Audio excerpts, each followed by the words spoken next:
एक क्वेश्चन आपको यहाँ पे है कि 3 माइक्रोकूलम के किसी बिंदु आवेश से 2 मीटर की दूरी पर -2 माइक्रोकूलम का बिंदु आवेश वायु में रखा हुआ है। इन दोनों आवेशों से 1 मीटर की दूरी पर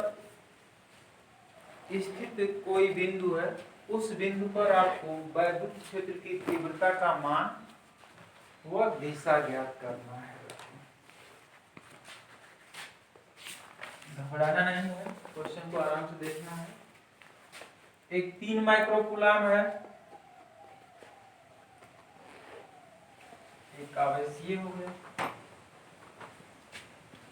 और एक कितने का है? -2 का है। -2 का होगा,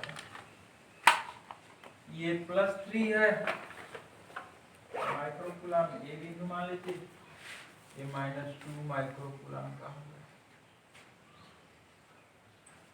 दोनों के बीच की दूरी कितनी है? 2 मीटर। 2 मीटर। फिर क्या कह रहा है? कह रहा है कि इन दोनों आवेशों से 1 मीटर की दूरी पर स्थित, तो इस आवेश को सेंटर मान के 1 मीटर का चाप लगाएंगे तो ये चाप ऐसे आएगा, और यहां से भी 1 मीटर का चाप लगाएंगे तो ठीक यही एक दूसरे को काटेंगे इसी बिंदु, यानी ठीक यह बिंदु इसके बीच में एकदम ठीक हमको ओ बिंदु पर, यानी यहां पे, ये भी आपका इसी बिंदु पर वैद्युत क्षेत्र की तीव्रता ज्ञात करनी है। तो पहले तो समझिए, 1 मीटर का चाप लगाया ऐसे, फिर यहां से भी 1 मीटर का चाप लगाया ऐसे, तो ये दोनों ठीक यहीं पे टच करेंगे, और ये दूरी कहलाएगी कितनी? 1 मीटर। ठीक मध्य में पड़ गया। अब कह रहा है बच्चों कि इस पॉइंट पर इलेक्ट्रिक फील्ड की इंटेंसिटी आपको निकालना है ओ बिंदु पर। मैंने आपको बताया था कि किसी भी बिंदु पर वैद्युत क्षेत्र की तीव्रता ज्ञात करना है, दिमाग में, मन में वहां पे एक धन परीक्षण आवेश रख लो। उस धन परीक्षण आवेश पर जिस दिशा में बल कार्य करेगा उसी दिशा में वैद्युत क्षेत्र की तीव्रता का डायरेक्शन होगा। तो चलिए, यहां पे +3 माइक्रोकूलम आवेश के कारण, अगर सपोज करिए यहाँ पे धन परीक्षण आवेश आपने Q0 सपोज कर लिया है, सपोज करिए, तो ये प्लस और ये प्लस, तो फोर्स का डायरेक्शन ये हो गया। तो जब फोर्स इधर होगा तो इलेक्ट्रिक फील्ड की इंटेंसिटी इधर होगी, E1 मैंने ले लिया।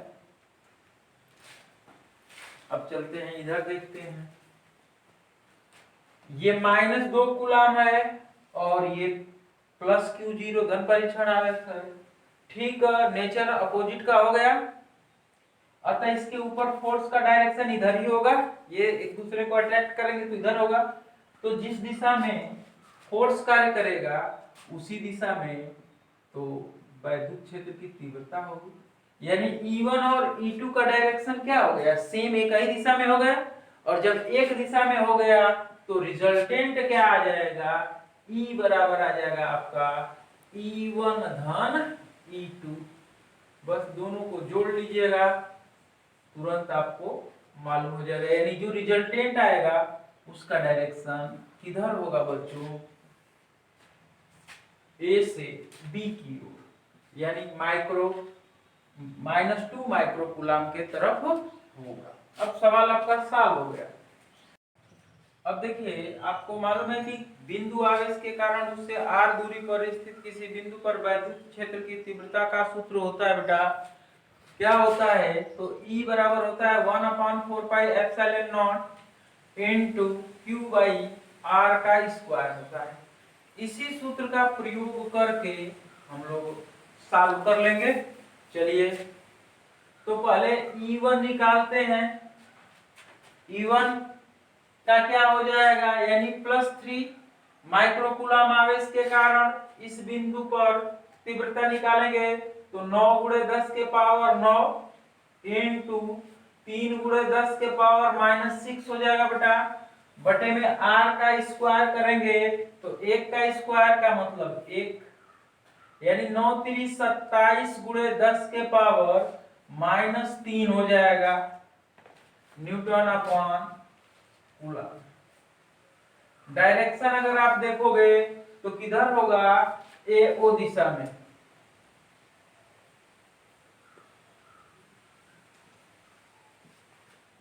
E2 चलिए निकालते हैं बेटा, E2 किसके कारण, -2 माइक्रोकूलम आवेश के कारण, तो E2 निकाल लेते हैं। कितना हो गया, 9 × 10⁻9 इंटू 2 माइक्रोकूलम है तो 2 × 10⁻6 बाई इनके बीच की दूरी 1 तो 1 का स्क्वायर 1 हो गया, 18 × 10 के पावर माइनस कितना हो जाएगा 3 न्यूटन प्रति कूलम। अब देखिए E2 आपको चाहिए बेटा, क्या चाहिए, E2 आपको चाहिए और E1 चाहिए, दोनों मेरा मान निकल गया, तो दोनों का डायरेक्शन किधर है, इसका भी डायरेक्शन देखोगे तो वो ये हो जाएगा OB दिशा में। तो E1 और E2 का डायरेक्शन एक है, इसलिए परिणामी निकालेंगे तो E बराबर हो जाएगा E1 धन E2 हो जाएगा, दिशा आपका हो जाएगा क्या, OB दिशा में। या इसको हम लोग लिख सकते हैं कि परिणामी जो विद्युत क्षेत्र का तीव्रता का डायरेक्शन होगा उसकी दिशा -2 माइक्रोकूलम की ओर होगा। अब मान रख लेते हैं बेटा, मान कितना हो गया 27 × 10 के पावर -3, सॉरी देखिए माइनस बोल रहे हैं, यहाँ पे मिस्टेक हो गया, ये 9 है ये 6 है तो ये +3 हो जाएगा, ये 9 है ये 6 है तो +3 हो जाएगा, तो यहाँ पे +3 होगा और प्लस कितना 18 × 10 के पावर +3 सॉल्व कर देंगे बेटा तो कितना हो जाएगा आपका 8 7 15 2 1 3 1 4 45 × 10 के पावर 3, या इसको लिख सकते हैं 4.5 × 10⁴ न्यूटन प्रति कूलम। और डायरेक्शन आपको मालूम ही है क्या है, OB दिशा में। इस तरह से क्वेश्चन आप सॉल्व करेंगे। यहाँ पे बच्चे मिस्टेक जैसे हो जाता है जल्दीबाजी में, 9 में से 6 जाए +3, ठीक है, तो इस तरह से आराम से घबराइएगा नहीं, थोड़ा सा आप ध्यान देंगे सवाल आपके बन जाएंगे। आराम से जहां पे कहे आप उसको लीजिए, दोनों को व्यवस्थित कर दीजिए। कितनी दूरी पे कह रहा है, 1 मीटर, 1 मीटर का इसको केंद्र मान के चाप लगाइए, इसको केंद्र मान के चाप लगाइए, जहां एक दूसरे को टच करेंगे वही उसी बिंदु पर आपको इलेक्ट्रिक फील्ड की इंटेंसिटी निकालनी है। इस तरह से ये मध्य में पड़ गया। अब जहां पे निकालना रहता है बच्चों, वहां पे एक माइंड के अंदर धन परीक्षण आवेश रख लेते हैं, उसे पर जितना फोर्स कार्य करेगा आप फोर्स लगा देंगे और सवाल आपका लग जाएगा। एक क्वेश्चन और देखिए, ये भी ठीक क्वेश्चन, अच्छा क्वेश्चन है। इसमें P बिंदु पर विद्युत क्षेत्र की तीव्रता का मान ज्ञात करना है। ये भी आप देखेंगे तो 6 8 10 है, तो 6 के 36 8 8 64 100 10 स्क्वायर 100 हो गया, यानी ये भी एक समकोण त्रिभुज पे ही आधारित है। अब देखो ये चित्र हमको दे रखा है, यहाँ पे 5 प्लस माइक्रोकूलम आवेश है, यहाँ पे -3.6 धन परीक्षण आवेश रखकर खींचा है, तो इसके कारण E1 और इसके कारण E2। अब यहाँ पे रिजल्टेंट आपको निकालना है बच्चों, थोड़ा सा आप ध्यान देंगे तभी आपका ये सवाल बन पाएगा। सबसे पहले यहाँ पे देखिए ये x डायरेक्शन हो गया, ये आपका x एक्सिस हो जाएगा और ये आपका वाई एक्सिस हो जाएगा। ठीक है, तो एक्स एक्सिस पे रिजल्टेंट तुम निकाल लो E1 का, ठीक है, और E2 का घटक निकाल लेते हैं। ठीक है, तो x की दिशा में इस बिंदु पर वैद्युत क्षेत्र की तीव्रता कितनी होगी, ठीक है, और फिर y अक्ष पर इन दोनों के कारण वैद्युत क्षेत्र की तीव्रता कितनी होगी, फिर दोनों का हम लोग निकाल लेंगे रिजल्टेंट, वही आपका आ जाएगा P बिंदु पर वैद्युत क्षेत्र की तीव्रता। कहने का अर्थ है, इसको समझिए ऐसे कि ये आपका E1 हो गया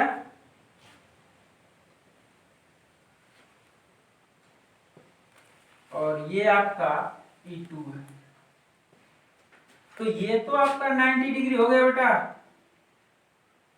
और ये तो आपका थीटा है, दे रखा है ऐसे दिशा देंगे।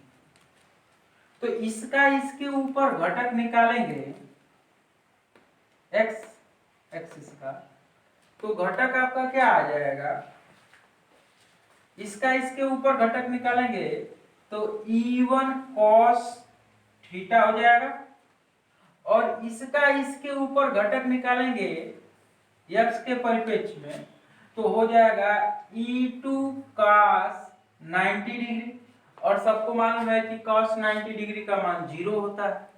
इन दोनों का Ex निकल जाएगा, तो दोनों को जोड़ देंगे तो Ex क्या हो जाएगा बच्चों, E1 cos theta plus E2 cos 90 degree हो जाएगा, तो cos 90 डिग्री का मान 0, तो E1 cos थीटा हो जाएगा। Ex निकल गया। अब Ey निकाल लीजिए, यहीं पे देख लीजिए, Ey निकालेंगे तो क्या हो जाएगा इसका, तो इसका जब इसके ऊपर घटक लोगे तो ये हो जाएगा कितना, E1 cos थीटा के जगह पर अब ये sin थीटा हो जाएगा बच्चों, E1 sin थीटा, और ये तो E2 है, ये है, ठीक है। तो इसका मान आप ले सकते हो y एक्सिस पे कितना हो जाएगा, ये दोनों आपके हो जाएंगे Ey, और Ey आपका कितना हो जाएगा, ध्यान देना बच्चों, E2 धन E1 cos sin थीटा, और इसका निकालेंगे तो इसको ऐसे भी लिख सकते हैं, घटक इसी के ऊपर ऑलरेडी ये y एक्सिस पे है, तो अब Ey निकल गया, Ex निकल गया, अर्थात कहने का अर्थ ये हो गया कि ये मेरा Ex हो गया x डायरेक्शन पर, इन दोनों आवेशों के कारण वैद्युत क्षेत्र की तीव्रता हो गया, और इस पर मेरा Ey निकल गया बेटा। जब Ex और Ey निकल गया तो इन दोनों का रिजल्टेंट भी तो आ जाएगा, यही तो मेरा E हो जाएगा, और E बराबर क्या हो जाएगा, अंडर रूट Ex का स्क्वायर प्लस Ey का स्क्वायर। जब इसको सॉल्व कर देंगे यही आपका रिजल्टेंट आ जाएगा इस बिंदु पे। तो इसलिए ध्यान से इस टॉपिक को समझ लेना, पहले E1 का घटक लेना x डायरेक्शन में और E2 का भी घटक लेना x डायरेक्शन में। इस तरह से x डायरेक्शन में वैद्युत क्षेत्र की तीव्रता निकल जाएगी। फिर E1 का इसके ऊपर लेना y डायरेक्शन में, और E2 तो ऑलरेडी y पे है ये है। तो जब इसका वेक्टरिंग करेंगे बच्चों तो यहाँ पे ध्यान दीजिएगा, ये दिशा क्या है, नीचे के तरफ है, तो इसका जब डायरेक्शन आप चेंज करोगे ऊपर के तरफ तो यहाँ पे क्या हो जाएगा, माइनस हो जाएगा, इसलिए Ey आपका क्या हो जाएगा, E2 minus E1 sine theta. अब थोड़ा सा और देख लीजिए, यहाँ पे आपका cos थीटा आया है, तो cos थीटा की वैल्यू इस समकोण त्रिभुज में cos थीटा की वैल्यू क्या होगा, cos थीटा बराबर होता है आधार बटे में कोण, तो 8 बटा में 10 हो जाएगा, यानी cos थीटा की वैल्यू हो जाएगी आधार 8/10, 2 चौको 8, 2 पचे 10, 4 बटे 5 हो जाएगा। और साइन थीटा की वैल्यू कितनी हो जाएगी बच्चों, कितना, तो लंब बटे में कौन होता है, तो 6 बटे में 10, 2 तिया 6, 2 पचे 10। इस तरह से साइन थीटा और cos थीटा का मान निकल जाएगा, वैल्यूज हम लोग रखते जाते हैं। चलिए, तो वही कार्य यहाँ पे हम कर रहे हैं। तो Ex का मान हम पहले निकालते हैं। Ex कितना हो जाएगा बच्चों, E1, तो E1 कितना होता है, पहले लिख ले, E1 cos थीटा और प्लस आपका E2 cos 90, यही ना हुआ। वैल्यूज आप रखोगे बेटा, तो E1 का मान रखिए 9 गुणे 10 के पावर 9 इंटू Q का मान 5 गुणे 10 के पावर -6 बटे में इनके बीच की दूरी 10 है, तो 10 का वर्ग करेंगे तो 100 हो जाएगा। और या इसको सेंटीमीटर को मीटर में बदलेंगे तो 0.1, तो ये हो जाएगा 0.01। और cos थीटा का मान देखो बेटा निकाल के लाए हैं, कितना, 4 बटे में 5। और चूंकि cos 90 डिग्री का मान 0 है, तो E2 का कुछ भी मान रखेंगे तो ये तो ऑलरेडी 0 हो जाएगा, क्योंकि मल्टीप्लाई के रूप में है। अब इसको सॉल्व करिए, 5 से 5 कट गया। अब देखिए 2 अंक है तो घात -2 हो गया, ऊपर जाएगा तो +2 हो जाएगा। 9 2 11, 11 में से 6 जा 5, 10 टू पावर 5 हो जाएगा। और 9 चौको 36, 36 गुणे 10 के पावर 5 हो जाएगा। फिर से एक बार देख लेते हैं, 2 है तो 10 टू पावर -2 हो गया, ऊपर जाएगा तो 9 2 11, 11 में से 6 जाए 5, और ये 9 चौको 36, 36 गुणे 10 के पावर 5 न्यूटन बाई कूलम, ये आ गया। या इसको लिख सकते हैं 3.6 गुणे 10 के पावर 6 न्यूटन प्रति कूलम। अब ई वाई निकाल लीजिए बेटा, रिजल्टेंट। चलिए, ई वाई का इक्वेशन मैंने आपको क्या बनाया, E2 minus E1 sine theta, E2 minus E1 sine theta. चलिए, E2 का मान निकालेंगे तो आपका हो जाएगा इसके कारण, तो ये हो जाएगा 9 गुणे 10 के पावर 9 इंटू 3.6 गुणे 10 के पावर -6 बटे में, देखिए 6 सेंटीमीटर है तो 6 के 36, तो इसको लिख सकते हैं 3.6 गुणे 10 के पावर -3 हो जाएगा। भाई लगाएंगे तो 6 सेंटीमीटर है, तो इसको लिख सकते हैं 10.06 मीटर, और इसका स्क्वायर करेंगे तो 10.0036 मीटर, या इसी को लिख सकते हैं 3.6 इंटू 10 टू पावर -3 मीटर का स्क्वायर हो जाएगा। अगर स्क्वायरिंग करेंगे तो ये हो गया। साइन थीटा की वैल्यू कितनी है बच्चों, तो 3 बटे में 5 है, 3/5 कर लेते हैं। सॉरी, ये तो E2 का निकल गया, E2 का मान निकल गया। अब E1 का मान रखते हैं, तो E1 का मान आपका कितना है, 9 गुणे 10 के power 9 into 5 into 10 to power -6 by कितना बच्चों, तो 0.01 इंटू साइन थीटा का मान कितना आ गया, 3/5। 5 से 5 कैंसिल आउट हो गया, इसको सॉल्व करिए, ये इससे कैंसिल आउट हो गया, 3 घात ऊपर जाएगा 12 हो जाएगा, तो ये हो गया 9 गुणे 10 के पावर 6 माइनस इसको 9 3 27 इंटू 10 टू पावर अगर देखते हैं तो 2 ऊपर जाएगा तो 9 2 11, 11 में से 6 जा 5, इसको लिख सकते हैं 2.7 10 टू पावर 6, या इसको भी लिख लेना 3.6 इंटू 10 टू पावर 6 न्यूटन पर कूलम। चलिए, घटाएंगे तो कितना हो जाएगा बच्चों, 3, और 8 में से 2 जा 6, 6.3 इंटू 10⁶, ये न्यूटन पर कूलम हो जाएगा। इसलिए रिजल्टेंट आपका हो जाएगा equal to under root EX का स्क्वायर और प्लस EY का स्क्वायर।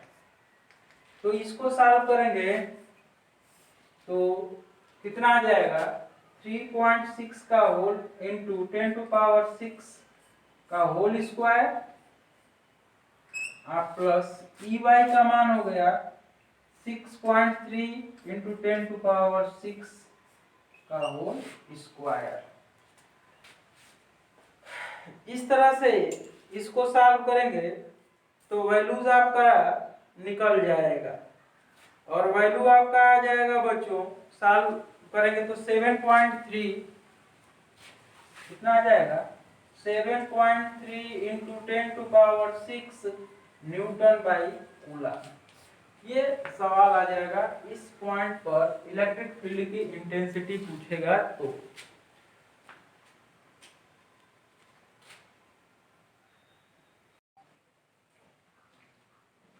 एक और सवाल देखिए, दिया हुआ है कि संलग्न चित्र में 3 बिंदु है ABC, ए और बी पर चार्ज रखा हुआ है, चित्र दे रखा हुआ है। करण C पे वैद्युत क्षेत्र की तीव्रता आपको ज्ञात करनी है। तो बच्चों पहले इस चित्र को देखिए, इस ट्रायंगल को देखिए।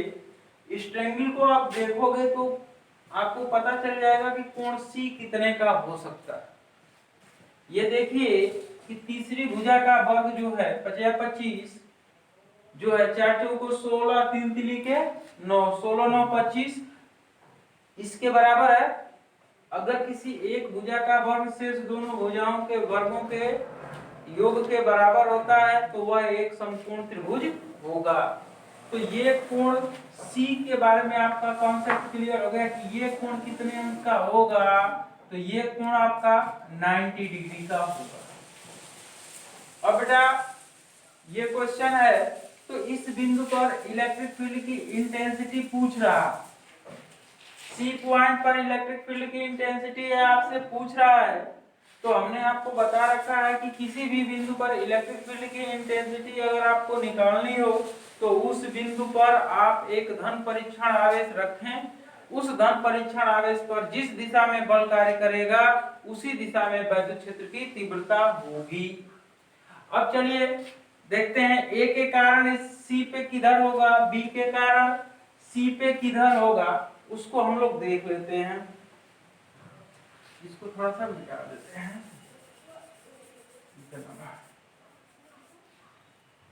C पे कहा है तो C ये आपका होगा। धन परीक्षण आवेश सपोज करिए, मान लीजिए कि आपने लिया +Q0, तो ये भी पॉजिटिव है और ये भी पॉजिटिव है। तो इलेक्ट्रिक फील्ड की इंटेंसिटी निकालने से पहले फोर्स का डायरेक्शन इधर हो जाएगा, और जिस दिशा में, क्योंकि ये भी पॉजिटिव, रिपल्शन फोर्स लगेगा बाहर की ओर, इसलिए इलेक्ट्रिक फील्ड की इंटेंसिटी आपका हो जाएगा E1 इधर। कौन सा दिशा होगा बच्चों, AC दिशा में। अब देखिए माइनस चार्ज है, ये प्लस चार्ज है, तो माइनस वाला प्लस वाले को अपनी ओर आकर्षित करेगा, यानी खींचेगा इस चार्ज को, यानी अट्रैक्शन फोर्स कार्य करेगा। और ये आपका अट्रैक्शन फोर्स ये हो गया आपका। फोर्स का डायरेक्शन इधर होगा तो इलेक्ट्रिक फील्ड की इंटेंसिटी का डायरेक्शन ये हो गया E2। ठीक है, अब ध्यान दीजिए, ये E1 हो गया और ये क्या हो गया, E2 हो गया। ये एंगल आपका कितना हो गया, 90 डिग्री। कितना डिग्री, 90 डिग्री है, क्योंकि ये 90 है तो ये भी 90 है। अब ध्यान आपको देना है बच्चों कि E1 और E2 जो है आपका, इनके मान कितने हो जाएंगे, और फिर ये कोण 90 डिग्री हो गया, तो इनका रिजल्टेंट आप निकालोगे तो इसका रिजल्टेंट आ जाएगा ये।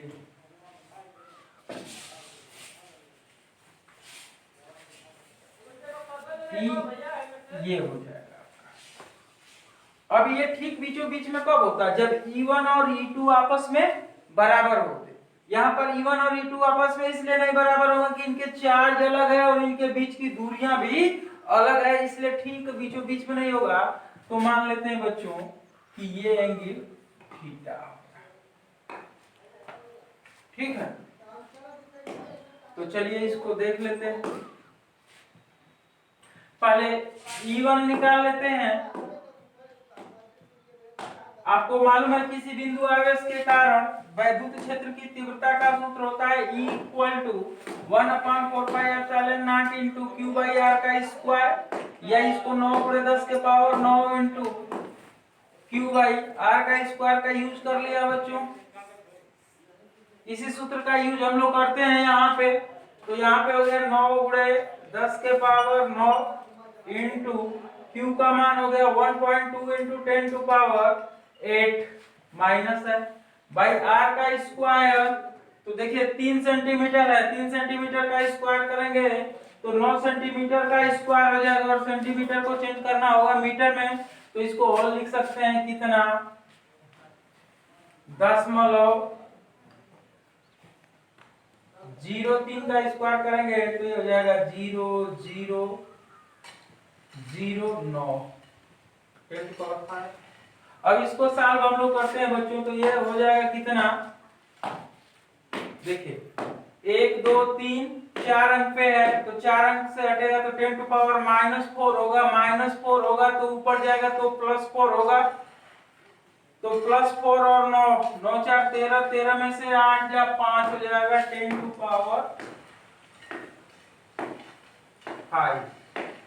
और उसके बाद 9 से 9 आपका कैंसिल आउट हो जाएगा, और ये हो जाएगा 1.2 इंटू 10⁵ न्यूटन बाई कूलम। देखिए -4 घात करेंगे बच्चों, तो या इसको हम लोग ऐसे भी लिख सकते हैं 9×10⁻⁻4 लिख सकते हैं। तो ये माइनस घात ऊपर जाएगा तो प्लस होगा, 9 4 13, 13 में से 8 जा 5 और 9 से 9 कैंसिल, तो 1.2 इंटू 10⁵ न्यूटन प्रति कूलम। डायरेक्शन इसका क्या हो जाएगा बच्चों, एसी दिशा में।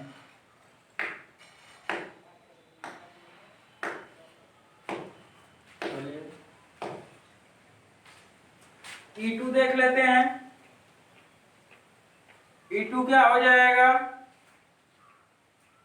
तो E2 की हम बात करते हैं बच्चों, तो E2 आपका हो जाएगा इस आवेश के कारण, तो 9×10⁻9 इंटू 1.6×10⁻8 बटे में इनके बीच की दूरी देखिए कितना है, 4 सेंटीमीटर। तो 4 चौक को 16×10⁻⁻4। इसको अगर आप सॉल्व करेंगे तो देखिए हो जाएगा कितना, इसको इसके साथ कैंसिल आउट करेंगे तो 0.1 हो जाएगा। 9 4 13 5 यानी 10.9×10 के पावर कितना हो जाएगा बच्चों, 5 हो जाएगा। मात्रक हो जाएगा न्यूटन प्रति कूलम, और डायरेक्शन इसका हो जाएगा सीबी दिशा में, सीबी दिशा में। अब रिजल्टेंट निकालना है, तो E बराबर क्या हो जाएगा, √E1 का स्क्वायर प्लस E2 का स्क्वायर बेटा, क्योंकि होता है √E1 का स्क्वायर प्लस E2 का square plus 2E1 E2 cos theta. Theta का मान यहाँ पे 90 डिग्री है, ये वाला थीटा जब लेंगे इसको अल्फा ले लेंगे।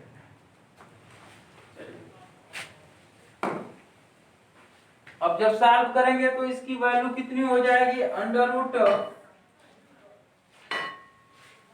√1.2 का इंटू 10⁵ का होल स्क्वायर अब प्लस 0.9 इंटू 10⁵ का होल स्क्वायर इक्वल टू हो जाएगा 1.44 इंटू 10⁻10 और प्लस 0.81 इंटू 10⁻+10।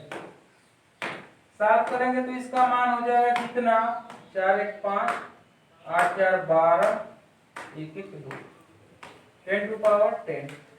ये 1.5 का वर्ग है, तो 1.5 और 10 टू पावर 10 का वर्गमूल करेंगे तो 10 टू पावर 5 हो जाएगा न्यूटन प्रति कूलम। इस तरह से आपको इलेक्ट्रिक फील्ड की intensity at a point C पर कितनी होगी ये आप आसानी के साथ क्या कर सकते हैं, निकाल सकते हैं। दिशा लेना है किसके सापेक्ष, तो ये आप ध्यान देंगे कितना हो जाएगा बच्चों, तो इस समकोण त्रिभुज में tan अल्फा इक्वल टू क्या हो जाएगा, E1 बाई E2, तो लंब बटे में आधार, तो E1 का मान आपका आ गया 1.2 इंटू 10 टू पावर 5 और E2 का मान इतना रख देंगे, तो ये 4 दशमलव से दशमलव कट गया, 3 चौको 12, 3 तिरिके 9, 10 5, 4 बटे में 3, ये इसका डायरेक्शन हो जाएगा, यानी alpha equal to tan inverse 4 बटे में 3। तो इसको आप आराम से सॉल्व कर लेंगे।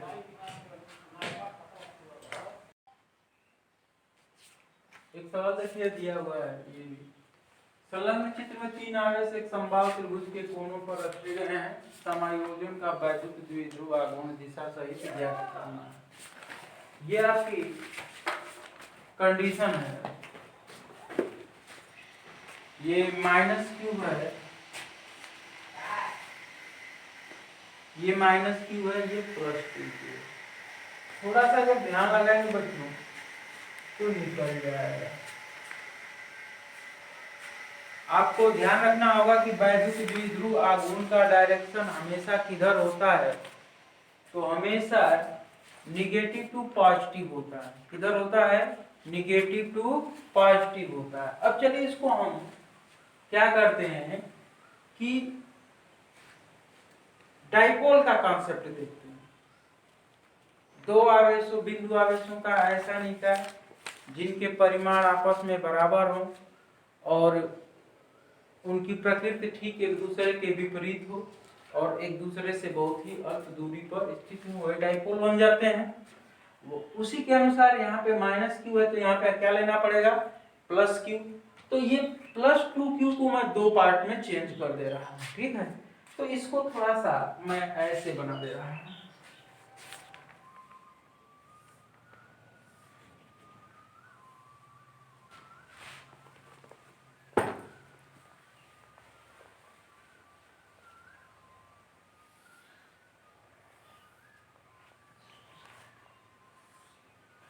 ऐसे तो ये आपका माइनस क्यू हो गया, ये प्लस क्यू हो गया, ये भी प्लस क्यू और ये माइनस क्यू। तो दो डाइपोल बन गए यहाँ पे, एक डाइपोल ये हो गया और एक डाइपोल ये हो गया। इस डाइपोल के कारण वैद्युत द्विध्रुव आघूर्ण का डायरेक्शन इधर हो जाएगा, तो इसको P1 ले लेना और इसके कारण ये हो जाएगा, तो इसको हम लोग P2 ले लेते हैं बच्चों।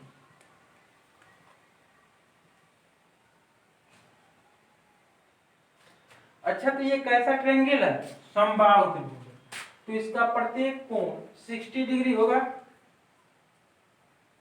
कितना डिग्री होगा, 60 डिग्री होगा। अब चलिए, अब देखिए ये एंगल आपका 60 है, तो ये एंगल भी आपका क्या हो जाएगा, 60 हो जाएगा। क्योंकि दूरी समान है, दोनों के बीच आवेश का मात्रा भी समान है, तो P1 और P2 का मैग्नीट्यूड क्या होगा, सेम होगा। तो इनका रिजल्टेंट ठीक इसके इस कोण के अर्धक पर होगा, ये होगा, ये आपका P और रिजल्टेंट हो गया। अब इसका मान निकालना है, तो PR क्या हो जाएगा, P R equal to under root P1 का स्क्वायर प्लस P2 का square plus 2 P1 P2 cos 60 degree हो जाएगा बच्चों। और चूंकि मॉड P1 बराबर मॉड P2 है, ठीक, और P बराबर होता है Q इंटू 2L। यहाँ पे 2L के स्थान पर क्या है, A है, तो इसको हम लोग लिख सकते हैं Q इंटू A। तो चलिए रख लेते हैं। पी आर क्या हो जाएगा बच्चों, अंडर रूट क्यू ए का स्क्वायर धन क्यू ए का स्क्वायर धन 2 क्यू ए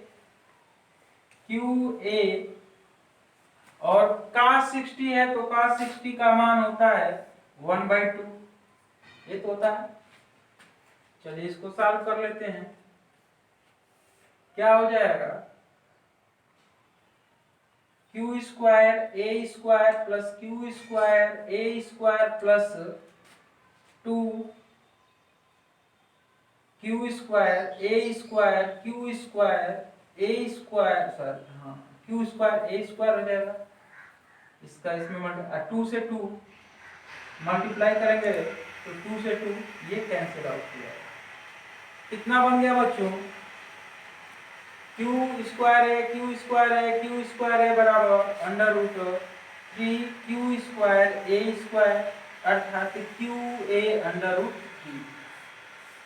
मात्रक क्या हो जाएगा, कूलाम मीटर।